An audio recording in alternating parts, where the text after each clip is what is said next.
going to discuss. So last night you read Sinners in the Hands of the Angry God. What did we think about this?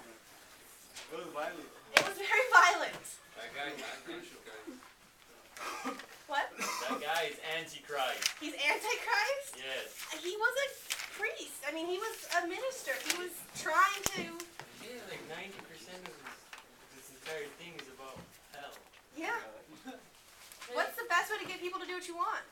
Persuade it? Persuade them how, usually? Think about how we got into the Iraq War. Fear. Fear. Oh. Scare them. Hell is scary. Fire, brimstone, people poking you with pitchforks. You didn't say that. Well, no, but you have lots of fire. Yeah. Lots of fire. I don't like the idea of burning for eternity.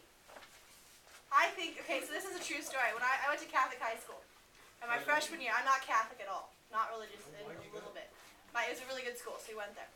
So I went to Catholic high school. My first religion class, I had this guy, and he was the scariest person in the world. And he told us all the first day that if we were Catholic, we were going to hell. I almost converted to Catholicism by the end of that year. He scared me so badly that I was going to go to hell and that was a bad thing, that I almost became Catholic, just so that I wouldn't. That's how much he scared me. So, just fear. Just kidding, yeah. He was just trying to convert me, I know. And I realize this now as I'm older, but at like 15, the threat of going to hell was a lot. Not really. Oh my God, you should have heard him. It was like this, every single day. Every single day for an hour. He would talk to us like this guy did. He would talk about the fire, about the brimstone, about how awful it's going to be in hell. What's the brimstone?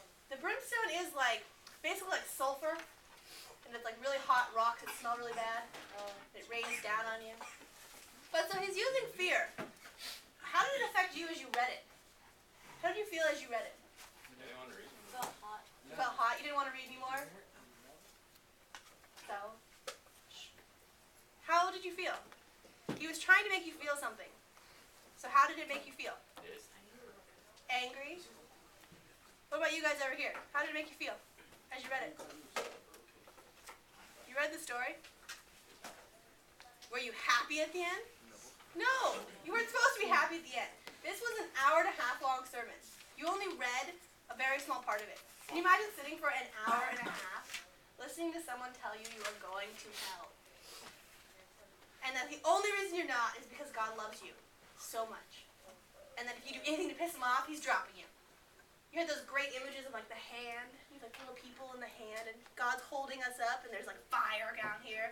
He's the only thing that's keeping us. Or the whole like spider's thread, we're hanging from the spider's thread. And the arrow of sin is pointed right at our heart, and God is the only thing that's keeping it from us.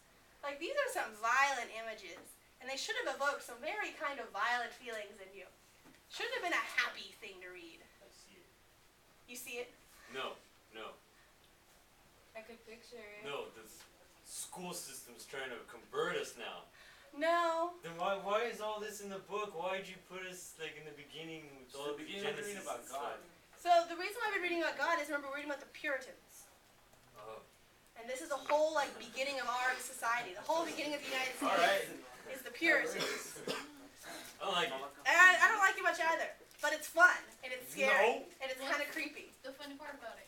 The fun part about it is that like Makes this, you read something different. it's something different. And this is how our whole society started.